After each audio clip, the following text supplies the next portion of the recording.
Strange things occur in the cold waters of Antarctica. One of these things happened to a ship called Jenny.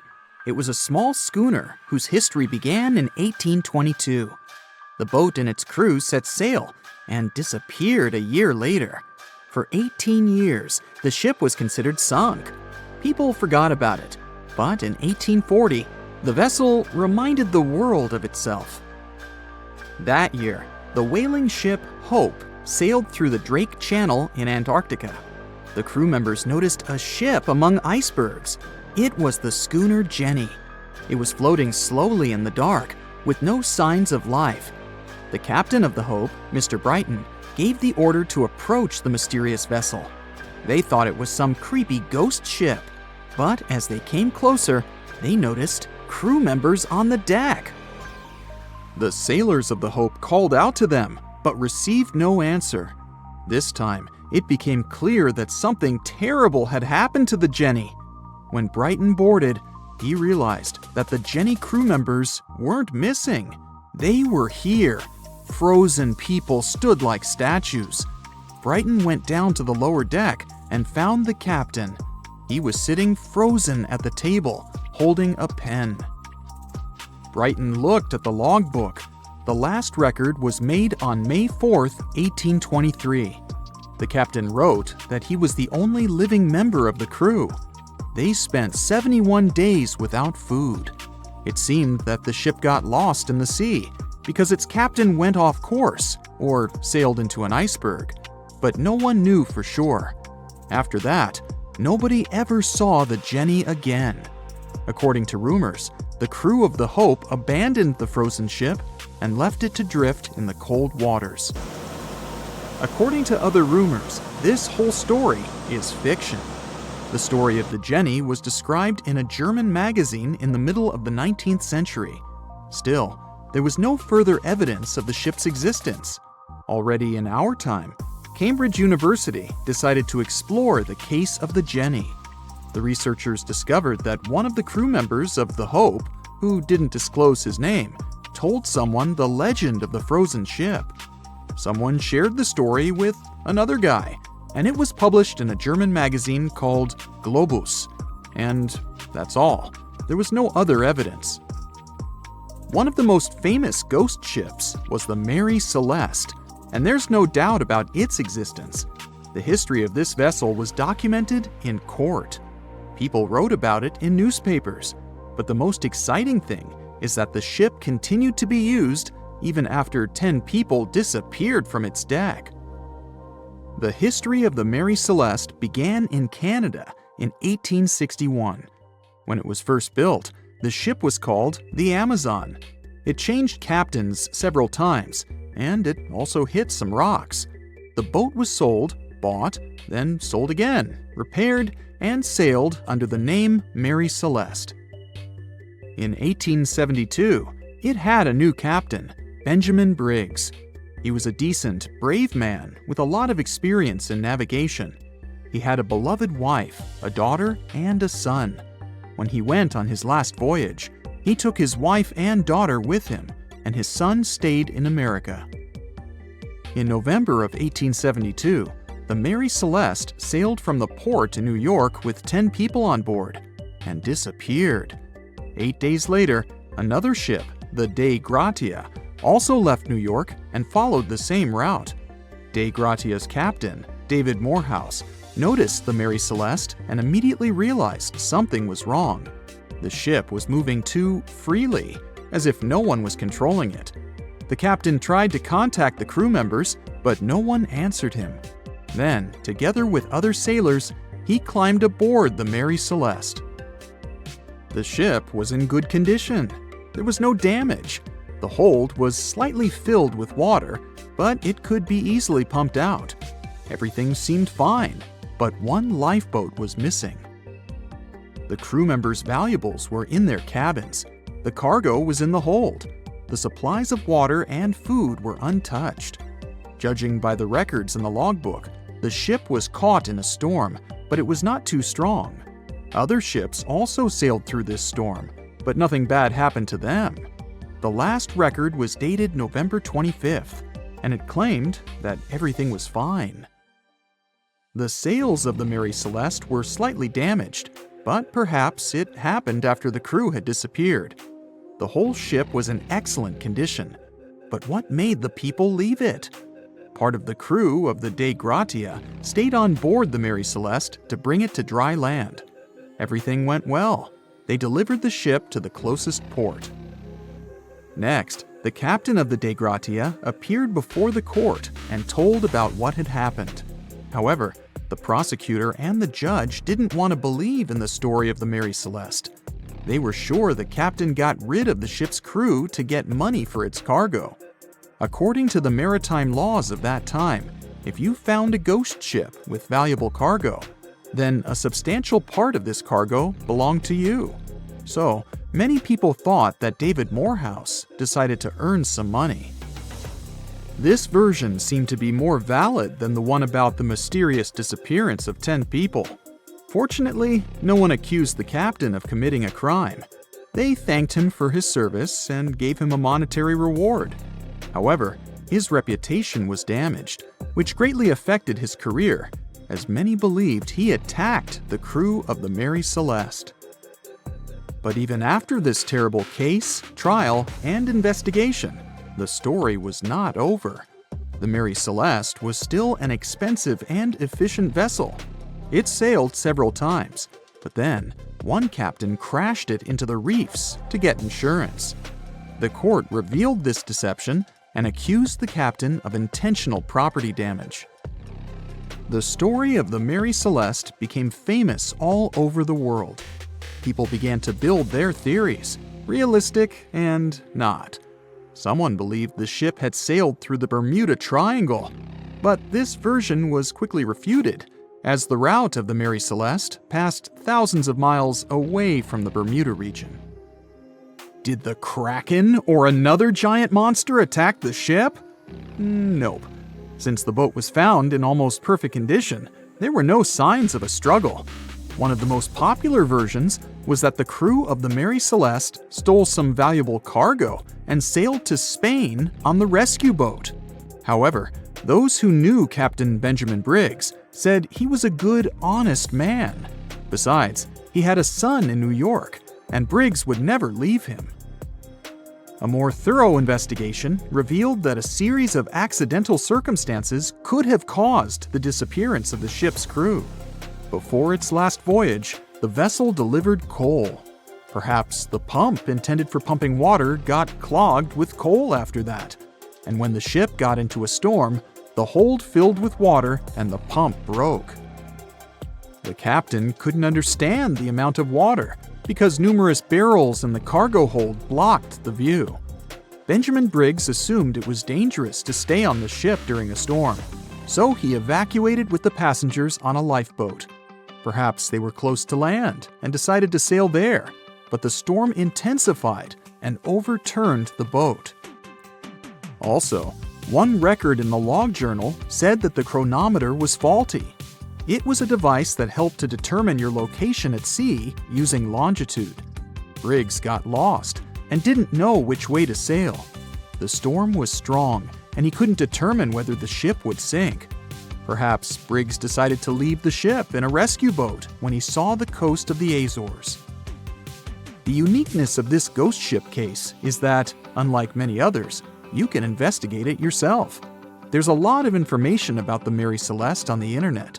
There are documentaries and research articles. Perhaps you'll be able to notice something that others haven't seen and solve the mystery of the disappearance of 10 people. They say nothing is ever lost, and it's true. Let's discover ships frozen in time.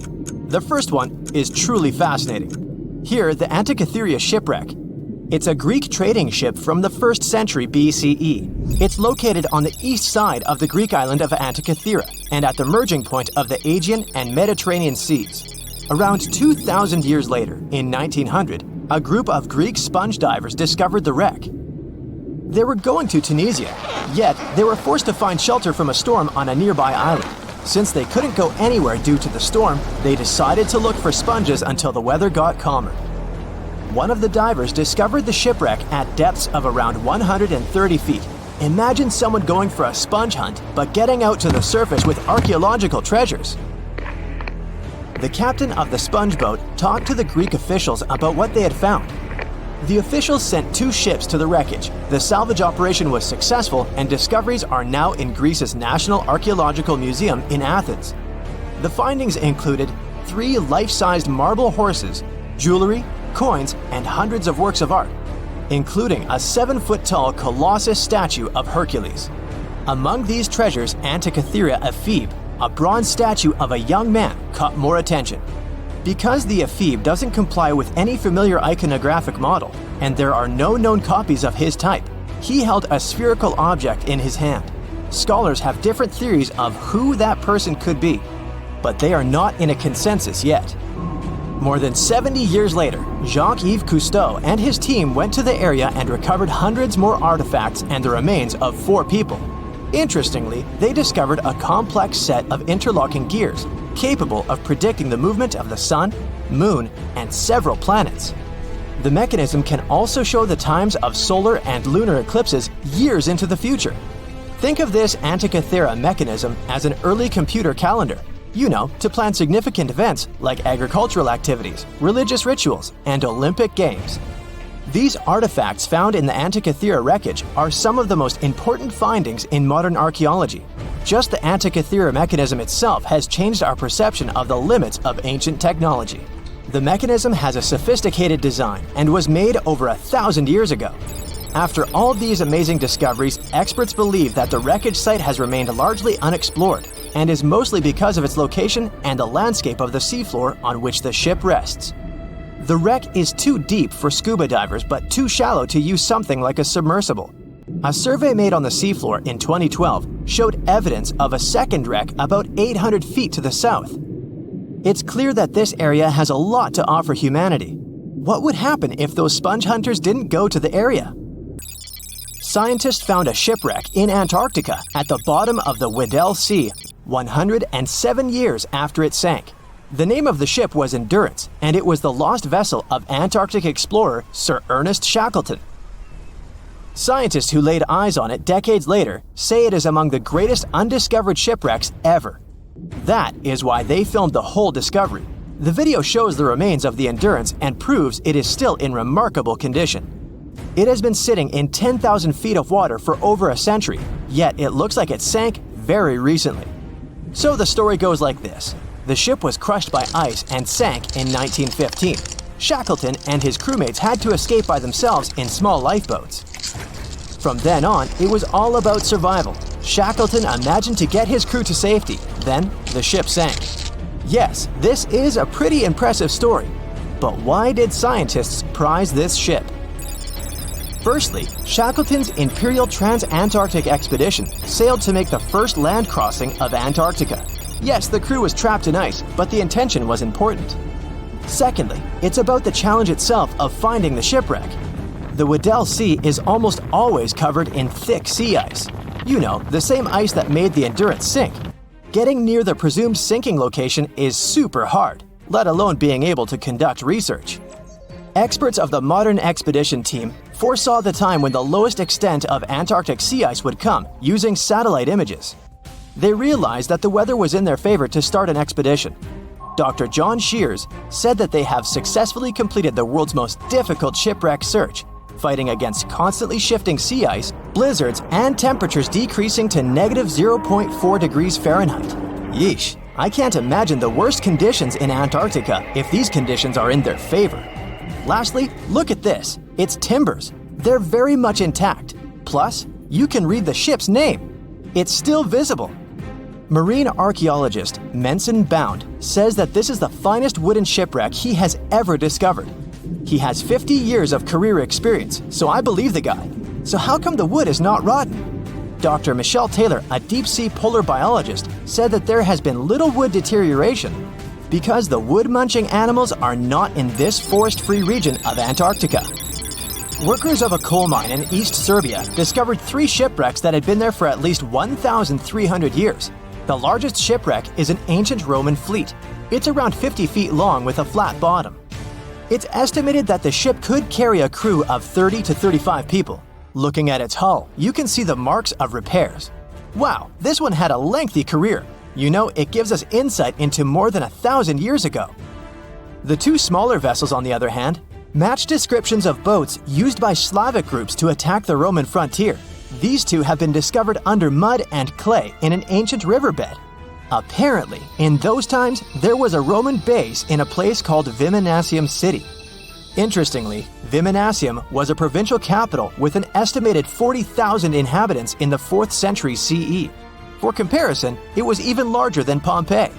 The Kostelach coal mine is a center of hidden gems. Archaeologists had found evidence of ancient human and animal activity here before. For instance, in 2012, experts found bones of at least 5 woolly mammoths, which went extinct about 10,000 years ago. Canadian archaeologists found a ship 150 years after it went missing in the Canadian Arctic waters. This merchant ship is called HMS Investigator. It was purchased in 1848 to search for the explorer Sir John Franklin's ship that got lost in the Northwest Passage expedition. So, HMS Investigator left Britain in 1850 for this rescue operation. The expedition crew, captained by Robert McClure, sailed the Investigator into the water. He realized that he was in the final leg of the Northwest Passage, the sea route across North America. But before he could sail into the Beaufort Sea, the 122-ton ship itself got stuck in the thick ice. The crew spent the winter over the Prince of Wales Strait. The following summer, McClure tried again to sail to the end of the passage, but the ice blocked his way once more. Here, too, the crew was forced to leave the ship. He steered the crew into the Bay of Mercy. There, they were to remain until 1853 when the crew of the HMS Resolute rescued them. Imagine a crew of 60 people who had to spend 3 winters in the Arctic without even knowing if they would survive. Later on, the ship was found sitting upright in about 36 feet of water. It was in very good condition. Arctic water has prevented the outer deck of the vessel from deteriorating quickly. The outline of the ship and its timber can be clearly seen. Plus, archaeologists have uncovered artifacts on land left by the sailors. They had unloaded everything before abandoning the Investigator. 3 sailor graves and 1 British naval shipwreck had also been discovered in the area. I wonder what else they could find there. Wow, it's the only place where 1 minute you're learning 17 natural ways how to get rid of houseflies, and the next, you're taking an epic journey straight into a black hole. More than 10 billion, with a B, views in total. That's 47 billion minutes watched, or more than 70,000 years. That's all the way back to the Ice Age. No, I wasn't around then. 40,000 videos, hundreds of topics, and most importantly you, a whole 44 million of you. Our viewers. We could populate an entire country if we wanted to. We'd like to continue helping you learn and giving you useful skill improvement tips. Got a thirst for knowledge? We've prepared 4 masterclasses on creating a 2D character animation from scratch, 10 hours of video lessons, practical tasks using professional software, and additional materials that you can use with your own projects. Get the full course now and create your own animated masterpiece. They said it was the most technologically advanced ship. They said it was unsinkable. And when it sank, they made a movie about it. These were the main reasons why the Titanic disaster became world famous. But unfortunately, this is not the only large-scale shipwreck. And sadly, there have been cases much worse than the tragedy of the Titanic.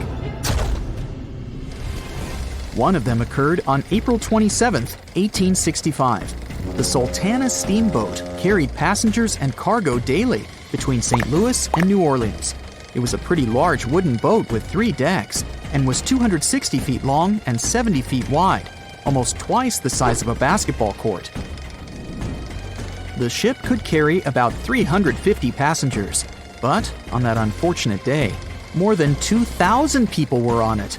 On April 23rd, she was making a routine voyage from New Orleans when it broke down. Something was wrong with the boiler, so the vessel docked in Vicksburg for repairs. At the port, the ship's captain, James Cass Mason, found out about an excellent opportunity to earn a lot of money. All he needed to do was to transfer a large group of former prisoners to the north. The captain agreed to do it, but the problem was that the boiler required a lot of time to repair. Mason was afraid that his competitors would take the job, so he decided to sail despite the malfunction the ship had. He patched up the holes in the boiler instead of a big repair and invited all the ex-prisoners on board. So, there was a broken boiler, an excess number of passengers, a lack of lifeboats, and not the best river conditions. Also, the captain refused to send the ex-prisoners to the hold, so they were all with ordinary passengers. There were strong chances for a shipwreck, but the greedy desire to earn more money was stronger. The Sultana went on a voyage and sailed up the river for 2 days. At this time, one of the biggest Mississippi floods in history began. The river overflowed its shores because of the flood, with the water level rising several feet. All the trees on the shore disappeared, and only the tops were sticking out of the water. The ship sailed opposite this powerful current, making the boiler work too hard. On the evening of April 26th, the Sultana arrived in Memphis, Tennessee, and they loaded even more, 120 tons of sugar and 200 passengers. She got incredibly heavy. Around midnight, the ship continued its dangerous journey. The captain sailed to barges to load a shipment of coal. At 1 a.m., the vessel left the barge. At 2 a.m., the broken boiler, unable to withstand the load, suddenly exploded. The Sultana was just 7 miles north of Memphis. Few people survived that day. The problem was that passengers trying to escape from the fire jumped into a cold river with a strong current. The Sultana disaster is considered the most tragic shipwreck in the history of the United States. The exact number of those who didn't survive is still unknown. According to various sources, this number was from 961 to 1,800 people. Don't be surprised that almost no one knows this story. There were many more survivors in the Titanic tragedy, and everybody heard about it. But the Sultana sank during one high-profile event. 12 days before the shipwreck, the country lost Abraham Lincoln. People hadn't yet recovered from this news, so no one paid much attention to the tragedy of the Sultana. Many catastrophes happened quite recently by historical standards. One of them occurred in 2002. The ferry La Jula was a Senegalese vessel. The ferry sailed twice a week, mainly along the coast of Dakar, carrying passengers who traded mango and palm oil. It made daily voyages and never faced severe problems thanks to modern rescue equipment and good repair service. But one day, the ship's crew discovered a malfunction and sent the boat to port. For almost a year, La Jula was in a non-working condition, awaiting repairs. But it didn't get high-quality service. After poor maintenance, the ferry set off on its last voyage.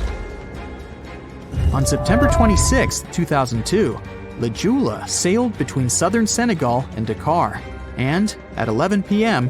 headed toward Gambia, where a strong storm began.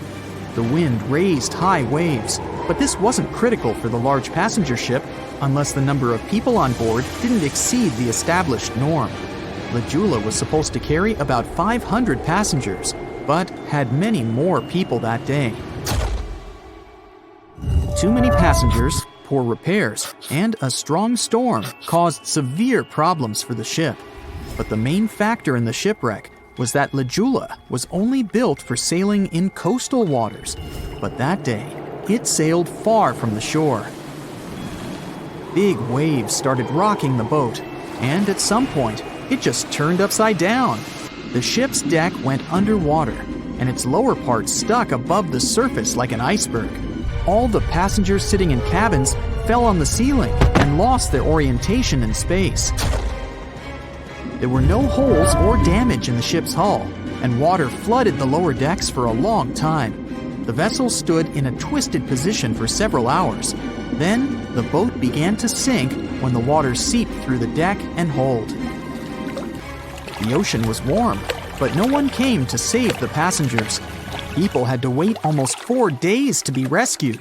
Unfortunately, only a few managed to survive. The Philippines is a very dangerous area for ships. This place consists of several thousand islands and a vast area with shallow water. Ships can run aground and damage the hull with reefs and pitfalls. On September 20th, 1987, one of the most terrible disasters in navigation history occurred there. A Philippine passenger ferry called Dona Paz left one of the islands and sailed toward Manila. The sun was shining, the ocean was calm, and the visibility was good. But for some reason, the crew members didn't notice how the tanker Vector was approaching them. The two ships collided at low speed. The collision wasn't strong, but the problem was that the Vector had tons of oil on board, and the Dona Paz crashed into the cargo hold where that oil was stored. So it spilled all over the ocean, and then a spark slipped through. Not only did the two ships catch fire, but also filled with water. Both ships sank in a matter of seconds. Only a few dozen people survived that disaster. On September 27, 1854, the passenger ship Arctic sailed from Liverpool to New York. The fog came rolling down, and visibility got really bad. Another boat appeared out of the thick white haze, the French steamer Vesta. The ships were close enough to each other that a collision was inevitable. The French vessel was smaller, so it seemed to the Arctic's captain that Vesta had received a lot of damage. And while he was staring at the other ship, his boat got quickly filled with water. The captain gave the order to sail to the shore as fast as possible, but the ship's engines stopped working because of the flood. Then the ship's crew started to lower lifeboats with women and kids. Still, when rescuers found lifeboats with people, it turned out that only 87 out of 400 people survived, 65 crew members and 22 passengers. Surprisingly, there were only grown men among them. The ship's captain survived by clinging to the wreckage. All newspapers wrote about this story as one of the most terrible and shameful tragedies in navigation history. Survivors were criticized because they didn't save women and kids, and the crew members were accused of violating the law, since the safety of passengers should be higher than the safety of sailors. But despite this, none of them were brought to responsibility. Unfortunately, shipwrecks still occur to this day, but fortunately, there are fewer of them than before, thanks to modern navigation systems and radar. But no technology can guarantee there won't be a super strong storm or any other emergency that no one can foresee. No matter what happens, don't stop! We almost got it! Two treasure seekers are digging frozen ground in a cornfield at night. It's raining hard, lightning is flashing, but these two guys keep working. And now the shovel hits something solid. No way! A treasure chest! They start digging faster and find a piece of a ship's engine. What the? Far from the seas and lakes, somewhere under the fields of Kansas City, they found a giant sunken ship. How is this possible? Now you'll see. Some people spend their lives searching for shipwrecks with treasures underground. One of them is explorer David Hawley. He's been looking for such ships far from the seas, rivers, and oceans for many years. He does this because he likes the feeling of adventure. The holds of these ships may contain chests of gold, antiques, and artifacts, and you can get a lot of money for them. David says you don't have to go into the ocean to find a sunken ship. They may be lying in your backyard. But why do ships end up buried underground among fields, farms, and plains? Let's find out using the example of steamboat Great White Arabia. According to old records, the newspaper clippings, this ship had been carrying about 200 tons of treasure before it sank in 1856. Many rumors and local legends said the ship was lying underground, a few miles northeast of Kansas City. It was there because people deliberately altered the riverbed and channels of the Missouri River in the second half of the 19th century. They artificially brought the shores closer to each other. They narrowed the river to increase the flow's speed, so boats could sail much faster. In the 19th century, steamboats were the most popular means of transporting passengers and goods. Before railroads, they extended the western border across the Mississippi and Missouri rivers and brought supplies to people. That's why it was so important to increase the speed of their movement. So, on September 5, 1856, Arabia was sailing along such an estuary. it came across a snag sticking out of the water. A piece of log quickly flooded the ship. Fortunately, all passengers were evacuated. But the steamer and its precious cargo reached the silt bottom of the Missouri River in a few minutes. Several years had passed. Everyone forgot about the vessel. During this time, the course of the Missouri River had changed. But Arabia remained under the wet, muddy bottom. The soil level above it was getting higher, and the ground was losing moisture. Eventually, many decades later, a cornfield formed above the sunken ship. In the 1980s, one farmer owned this area, and he had no idea what was hidden in his territory. David Hawley carefully studied the history of the sunken ships of the USA. He knew that hundreds of steamers had gone underwater all over Missouri, but most of all, he was interested in Arabia, as there were rumors that it was filled with gold and other valuable things. The territory of cornfields in Kansas was vast, but David Hawley knew how to search properly. In 1987, he started working, first together with his brother and father. They collected all the clippings from old newspapers they could find. They were looking not only for information about the steamer, but also for maps of the Missouri River. They tracked its historical changes, checked the dates, and identified a large area where the steamer sank. Next, they used electromagnetic testing and other geological stuff to study the soil and find the right place. They searched for differences in ground moisture and density. Then, they went through the territory with powerful metal detectors. And so, by the fall of 1988, they had determined the location of the steamer. Arabia was the size of a football field. This gigantic vessel lay 45 feet underground, 4 stories down. But before they started excavating, they had to ask the owner of the cornfield for permission. For the farmer, this news was a big surprise. He agreed on the condition that the excavations would be completed by spring so that he could sow a new crop. Digging a giant ship in winter is much more difficult and expensive than at other times. It includes additional equipment, electricity, and heating costs. The team worked day and night. They financed the excavations out of their own pocket. Each invested more than $10,000 and took out a bank loan. Finally, they noticed the first details of the ship. The shovels hit the huge engine boilers and the deck. The goal had been achieved. Most of the cargo lying inside the sunken ships is covered with rust, shells, mud, and is badly damaged. The contents of Arabia were in excellent condition, considering that the ship had sunk 130 years prior. Unfortunately, they didn't find the chests of gold. Still, they got several tons of other valuable cargo, household items of people who lived in the middle of the 19th century. It was a time capsule. The ship was carrying supplies for hundreds and thousands of people, and all these things were perfectly preserved. For example, they could clearly see the brand stamp Goodyear Rubber Company on one rubber shoe. The longer the excavations continued, the more things David and his team found. In the barrels, they found plates from the 19th century. They were intact and usable. Also, there were clean clothes, thousands of pairs of shoes, harpoons, frying pans, and umbrellas. The ship was carrying cargo to supply about 16 small towns. Yes, it's not gold, but such artifacts are also precious. The contents of the ship could be worth millions. However, the crew wasn't going to sell these things.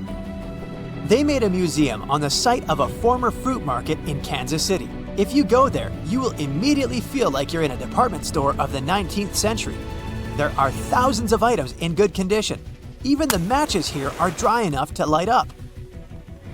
It took David many years to present the entire collection from the steamship. He values each of the items and doesn't want to sell them.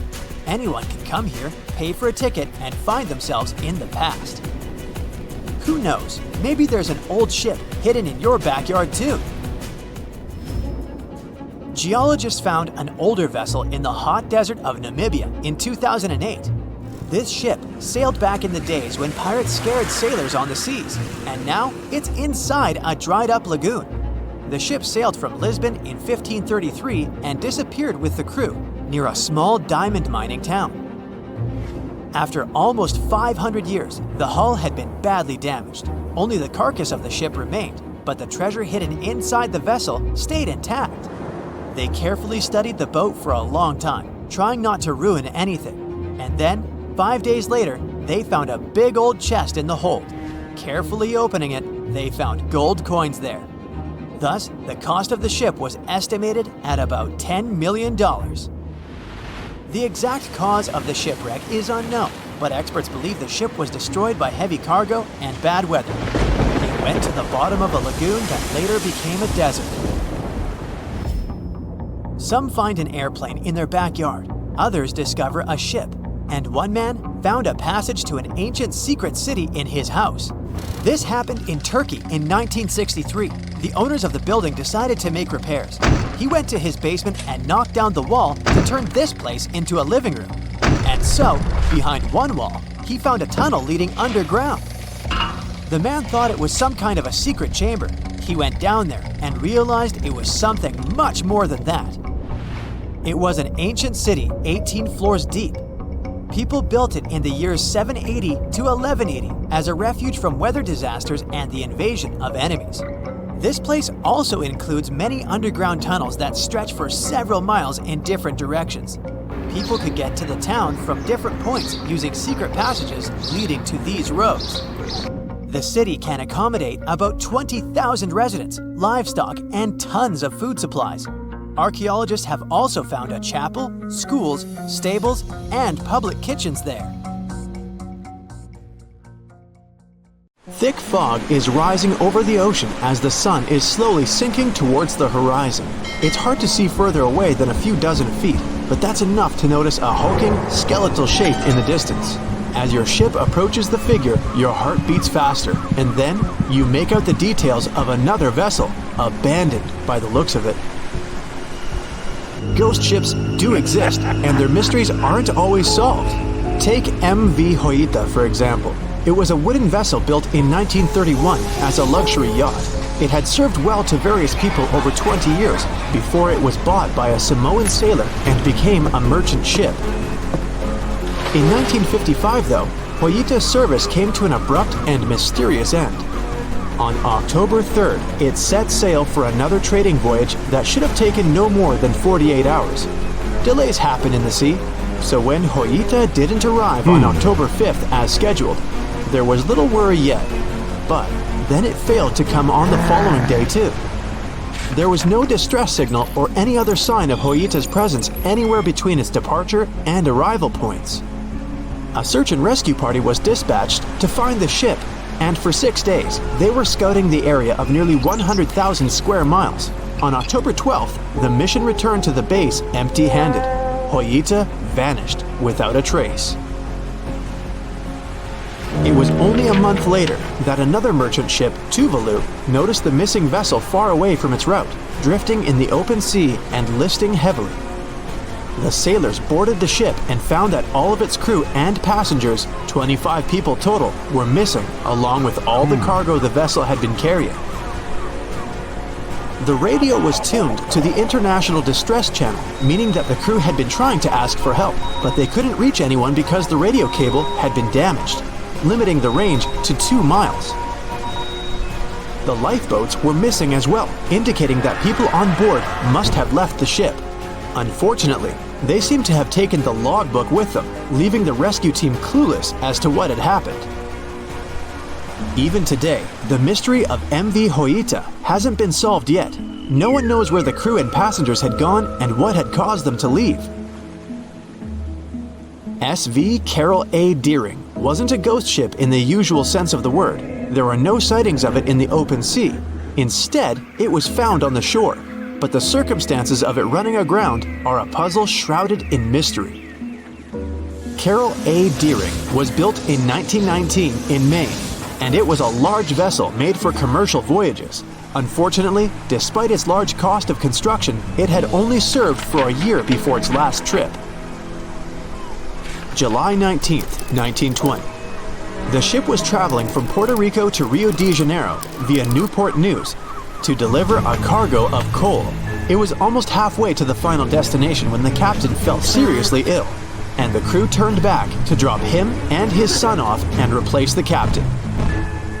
The voyage went without incident, but when it came to Barbados in December to resupply, there were strange moods among the crew.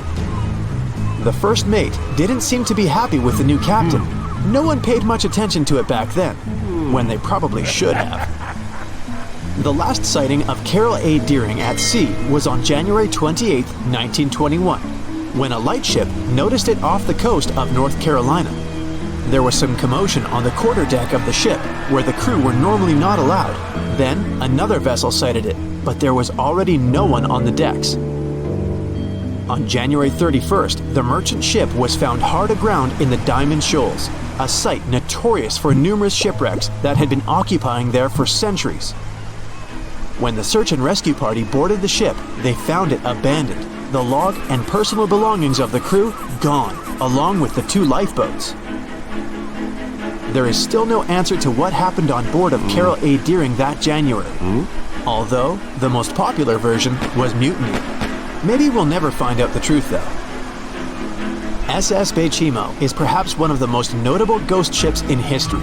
This large cargo steamer was built in 1914 in Sweden and plodded its way dutifully over 16 years, trading provisions for pelts with native tribes of Alaska and Canada.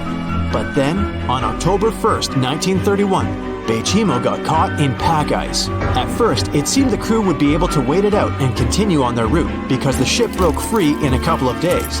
But in less than a week, it became caught again, this time for good. In another week, a rescue party was sent to fetch 22 of the Bechimo's crew, while another 15 remained behind to wait through the winter if necessary and get the ship back. But a month later, after a powerful blizzard struck their camp, the sailors went out of their shelters only to find the ship gone. Luckily, a few days later, a native hunter told the Bechimo hadn't been lost yet. He'd seen it about 45 miles from where they had been stationed. They managed to track it down, but decided the ship wouldn't survive the winter. So they took the most valuable cargo from its hold and abandoned it. They were wrong though. SS Bechimo did survive that winter, and many more that followed. When the ice broke, it sailed away on its own, drifting listlessly along the shores of Canada and Alaska. There were numerous sightings of the ghost ship, sometimes adrift in the open sea, and at other times stuck in the pack ice again. People attempted to board and salvage it, but weather conditions or lack of equipment always prevented them. SS Bechimo was last sighted by native Alaskans in 1969, 38 years after its abandonment.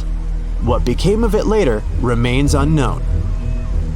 The story of SS Orang Medan is one of the most puzzling and harrowing ghost ship stories of the 20th century. No one even knows for sure if the ship even existed in the first place. It wasn't recorded in Lloyd's Shipping, the International Register of Ships, which makes it either a tall tale or a vessel that avoided being officially recognized for some shady reasons. In any case, the accounts as to what happened to the Medan vary. According to most reports, it was carrying some unknown cargo in the Indonesian waters when a distress call was received by another ship in the vicinity. The officer on duty heard an SOS message, but its contents are different depending on the accounts. The message did not repeat, and the crew of Medan didn't answer to any attempts to contact it back. The ship that received the distress call hurried to the rescue, but they only reached the vessel the following day, when it was already drifting and slightly listing. When the rescuers boarded the ship, they found that none of the crew had survived. However, one lifeboat was missing, which implied that there was at least one crew member who managed to escape. What happened to the rest of the people on board remains a mystery to this day. Still, there are no hard facts about this story, so we might never find out whether SS Orang Medan was actually a ship and not a thing of fiction. SV Zabrina was a 3-mast sailing barge built in 1873 for river trade ships in South America. She served for well over 4 decades, proving to be a sturdy and reliable ship. It was later transferred to Europe, where it continued serving its purpose well. But then, in October 1917, Zabrina set sail on a regular voyage only to be found ashore several days later. Mysteriously, although the ship was perfectly intact, the entire crew of 5 and the captain were gone. There is no direct evidence or hard facts as to what really happened that day. The most convincing theory is that the crew were washed away from the deck because of an underwater explosion. And then the ship sailed ahead without them. But the truth, as always, remains unknown. It has recently become a popular location for many tourists looking for the perfect place to get away from it all. If you're lucky enough to catch a sunny day here, it's like no other, I can assure you. Chances are, you'll end up having loads of foggy days, but let's be honest, they have a special allure of their own.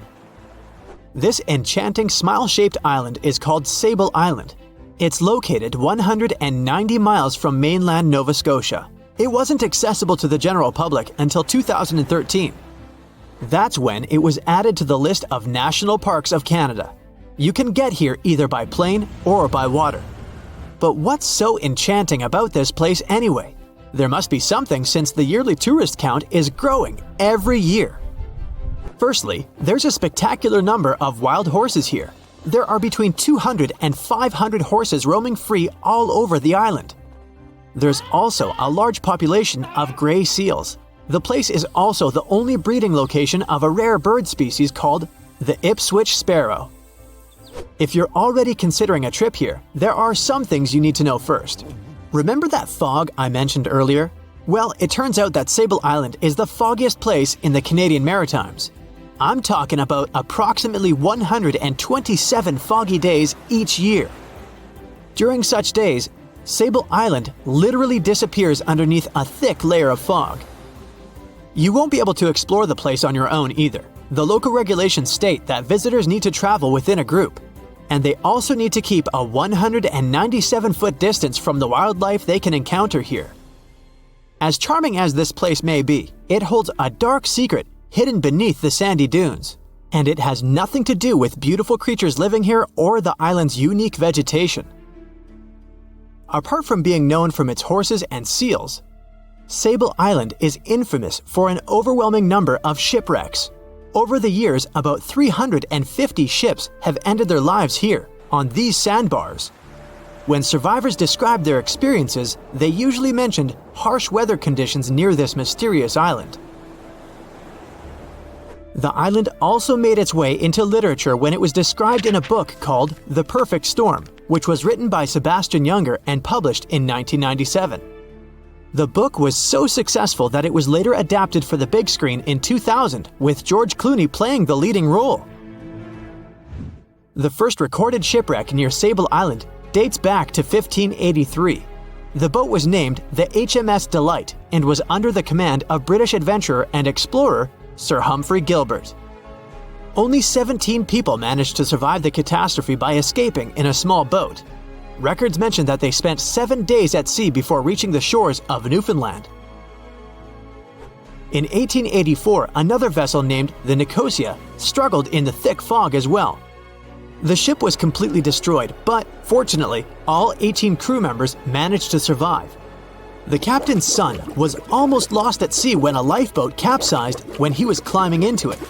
He somehow managed to stay underneath the lifeboat, which was completely submerged. When this lifeboat righted, he eventually emerged from the water and was rescued for the second time. The years between 1947 and 1999 were relatively quiet on the island. In 1999, though, a yacht called the Merrimack ran aground near the shore of the island at about 2 a.m. on July 27th. The 40-foot fiberglass boat had a crew of only 3 people. Natural gas exploration workers, who were luckily not far away, rescued them. The crew managed to fly safely to Halifax the next day. The owner of the Merrimack tried to recover his boat by hiring local fishermen. Unfortunately, this operation was unsuccessful, since only the fittings of the yacht were eventually saved. It took no more than 6 weeks for the sand and waves to crush and completely break up the hull of the Merrimack. So what is it about this place that's so dangerous for boats? Does it have anything to do with the weather? Or maybe there's other forces at play? The explanation turns out to be a bit more complex, and it wasn't easy to figure out, at least not way back in the 1500s. First of all, the island is located close to one of the world's richest fishing grounds. Since it's also near one of the major shipping routes between Europe and North America, hundreds of vessels sail past it each year. The likelihood of shipwreck increases when there are so many boats roaming around the area. Sable Island is also in the way of most of the storms that move up the Atlantic coast of North America. It's no surprise that boats often get hurtled straight onto the shores of this island. The weather has a lot to do with it too. During the summer season, the warm air from the Gulf Stream creates a dense fog as it merges with the cool air by the Labrador Current that passes by the island. Other currents don't help the matter. Sable Island is next to the meeting point of three major ocean currents: the Gulf Stream, the Labrador Current, and the Belle Isle Current. Since the 1950s, radars and other modern navigation tools have been used on commercial vessels as well. Up until then, the sextant was the main instrument used to figure out a ship's location. It doesn't mean that sextants weren't accurate, but this instrument couldn't work properly without a clear view of the sun or stars, which means it didn't help much in dense fog, such as the one surrounding Sable Island, or when it was cloudy. Often during bad weather, the captain of a ship navigated, relying on their experiences and intuition based on the ship's speed and direction. That's why most of the survivors in shipwrecks near Sable Island said that the captain had simply miscalculated the ship's position, crashing into Sable Island by accident. This dusty, sandy land is as unfriendly to ships as it is to trees. There's reportedly a single tree on the whole island, and it looks a lot more like a bush. It's actually a pine tree. And since the famous island horses don't see it as much of a food source, it somehow managed to survive. Reports say that the tree was planted back in the 1950s. Local authorities were trying to grow a forest on the island to make it a bit more welcoming. They've planted tens of thousands of trees over the years, more than 69,000 evergreens, 600 fruit trees, and about 55 pounds of pine seeds, along with other plants which could survive the conditions on the island. But they were no match for the extreme weather and sandy soil.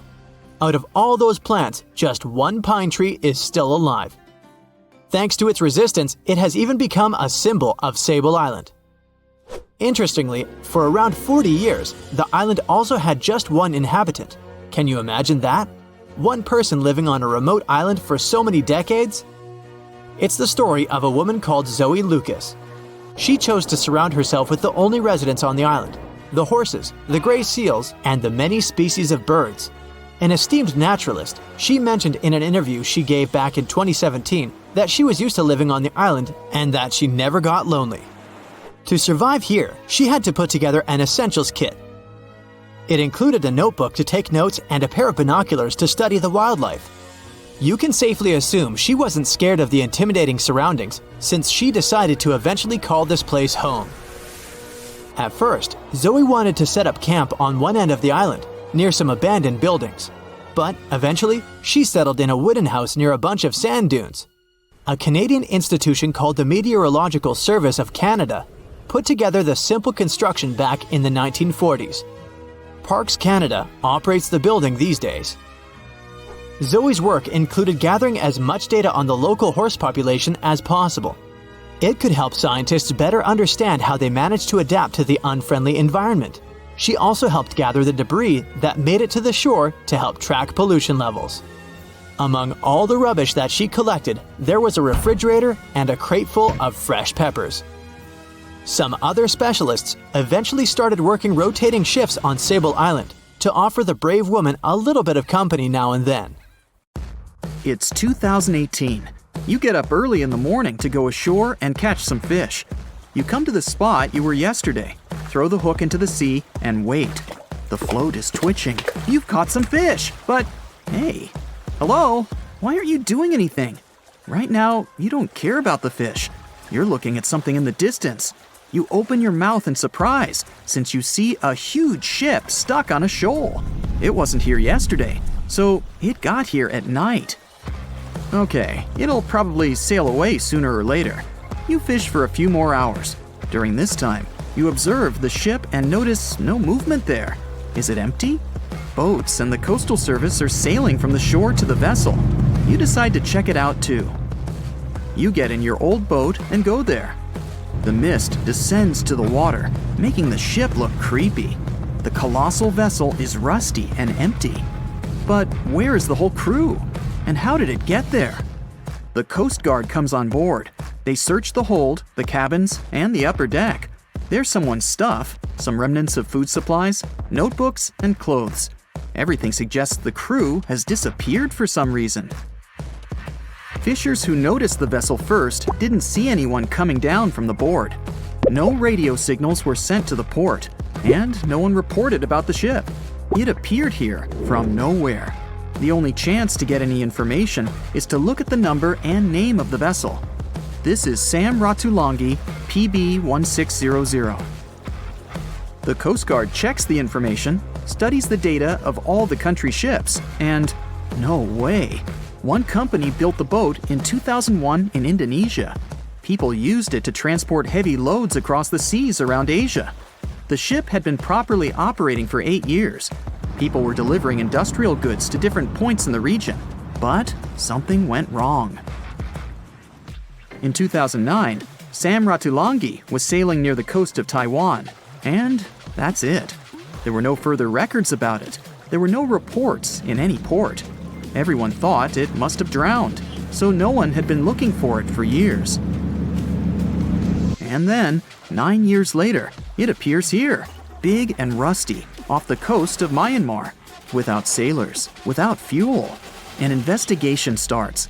City services are trying to find out the names of all the sailors working on the ship and find clues that would lead to solving this mystery. They also hope the ship owner will appear soon. They find 2 tow ropes on board. This means that some other ship towed Sam Ratulangi to this place. Then they identify and find 13 crew members. These people say they wanted to reach the factory in Bangladesh to repair Sam Ratulangi. Another vessel helped tow the ship, but then 2 cables tore off, and a storm began. No one wanted to stay on board during such weather, so the crew members left it.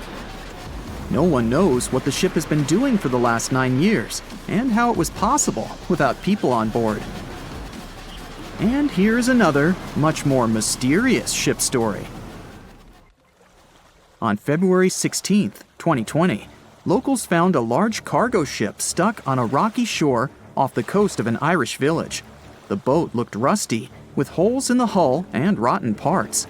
People hadn't seen this vessel the day before, so it appeared there at night. The last time people saw the Alta cargo ship was a few months earlier, thousands of miles off the coast of Ireland. That day, the Alta was sailing in the waters of the Atlantic Ocean. Another ship, the MS Protector, noticed it. MS Protector crew members tried to contact the ship, but received no response. The people on board realized that they were facing an empty vessel. And then, 5 months later, it appeared near the coast of Ireland. There are more questions than answers in this story, but we managed to find something out. In 2015, the Alta appeared and disappeared from the radar several times. Any ship has an internal tracking system, so people can track its route using satellites. But Alta crew members often disabled this system. Perhaps they were engaged in some illegal activity. Anyway, in 2017, the ship often sailed between the ports of Greek islands. Then, the tracking signal disappeared and appeared only 10 months later, off the coast of North Africa. During this time, the ship changed several flags. In September 2018, the Alta was southeast of Bermuda and headed for Haiti. Then, the crew started facing problems. First, the main engine failed right in the middle of the Atlantic Ocean. The ship began to drift. Several days passed, but the crew members weren't able to repair it. They began to run out of food and water supplies. The situation got even worse when they found out that a hurricane was approaching the place. Fortunately, they managed to contact the U.S. Coast Guard. A helicopter flew to the Alta on October 2nd to bring them some supplies. There was enough food for several days. Then, a rescue boat sailed to the ship. It evacuated all the sailors and delivered them to Puerto Rico before the hurricane. The Alta had to drift alone in the ocean. After a while, another ship approached the Alta to tow it to the shores of Guyana. But at this moment, everything went wrong. Someone stole the boat, disabled the tracking system, and sailed away in an unknown direction. After almost a year, the MS Protector found the empty Alta in the waters of the Atlantic Ocean. And then, 9 months later, the ship without a crew sailed to the shores of Ireland. how did it manage to travel across the Atlantic and get to the coast of Ireland? It's still a mystery. Maybe it was just luck. No one else saw the ship all this time. It was just covering huge distances, surviving storms. Who's the captain? What happened to the thieves? Who owns the ship now? One day, someone called the village administration and introduced themselves as the vessel owner. But that unknown person didn't provide any evidence. They found several barrels of oil on the ship, which they took away by helicopter. The Alta was rusting. Corrosion of metal could damage the environment. The vessel had no commercial value, yet it would have taken millions to get rid of it. There were 3 options for what to do: leave the ship where it was, tow it into the sea and let it sink, or disassemble it for scrap. But nature had its own plans. Storms and strong waves split the hull into 2 parts. The Alta was drifting without a crew in the waters of the Atlantic Ocean for about 2 years. But this is nothing compared to a ship that was traveling for 38 years. The record belongs to the SS Bechimo. It was a merchant vessel owned by some trading company. In 1931, the ship found itself on the ice off the coast of Alaska. Its movement slowed down. A thick layer of ice blocked the ship, and a strong storm only made the situation worse. The blizzard was so intense that the crew members couldn't see anything but a white veil in front of their eyes. Sailing any further was impossible. The team had to wait for the storm to end. They waited for a day, 2, 3 days. A week had passed, but the snowstorm was only getting stronger. Then, one day, it grew weaker. The crew members split into 2 teams. The first team went to the nearest city. The second group, along with the captain, stayed on board. They set up camp next to the ship and waited for the blizzard, which had started again, to end. There was 0 visibility. And finally, one day, the storm was over. Great! And now, wait a minute. But where is the ship? The SS Bechimo just disappeared during the blizzard. The captain was sure that the ship had sunk, so he left along with the crew. Then, a week later, they saw the vessel drifting near the area where they had lost it. The hull was damaged so severely that it was unsafe to sail on it. Repairing the ship would be pointless and expensive, so the captain decided to abandon it. He was sure that it would go underwater sooner or later, but it stayed afloat for the next few days, the next few months, and a few years. People had reported seeing it at various points along the coast of Alaska for 38 years. The last record of the SS Bechimo is dated 1969. Those who saw it claimed the ship was completely frozen, almost merged with the ice. Some people planned to start an expedition to find the ship, but all attempts were unsuccessful. The vessel is probably lying somewhere on the deep sea floor.